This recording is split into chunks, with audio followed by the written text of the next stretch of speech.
Nouveau journal sur i24 News. Bienvenue à tous si vous venez de nous rejoindre. La Maison-Blanche dénonce une provocation. L'ONU se réunit en urgence. L'annonce de Pyongyang fait l'effet d'une bombe sur la communauté internationale. La Corée du Nord a confirmé le succès de son premier test de bombe à hydrogène.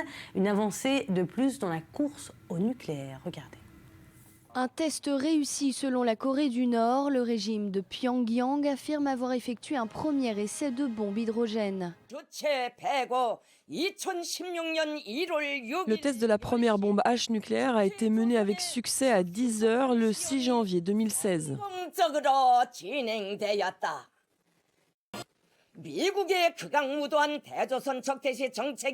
Nous ne renoncerons pas à un programme nucléaire tant que les États-Unis maintiennent leur position agressive.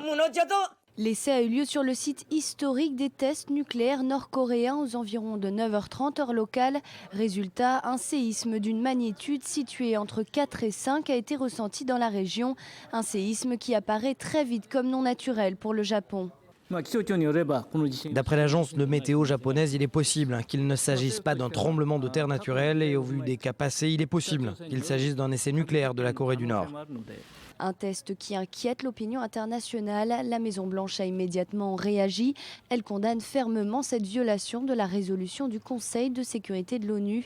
Les États-Unis appellent la Corée du Nord à respecter ses obligations et ses engagements internationaux. Séoul condamne elle aussi fortement cet essai nucléaire.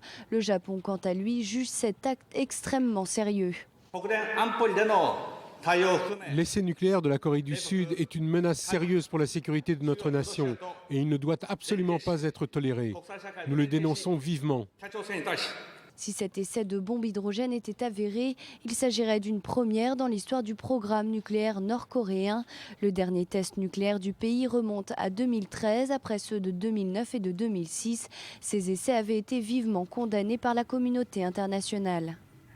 Qu'est-ce que la réussite de ce test nous apprend sur l'avancée du nucléaire coréen? Regardez les explications de Mathias Inba.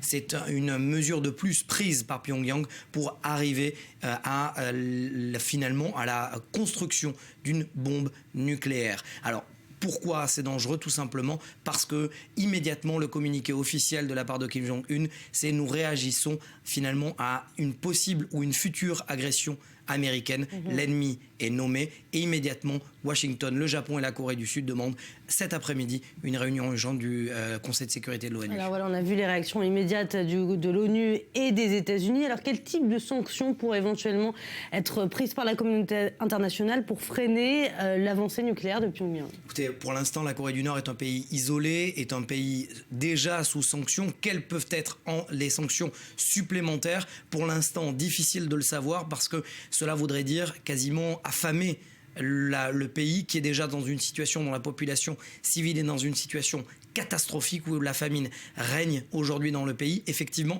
la quasi-totalité du budget de l'État est vouée à l'armement et surtout l'armement nucléaire. Que peuvent décider aujourd'hui le Conseil de sécurité des Nations Unies? On le saura cet après-midi.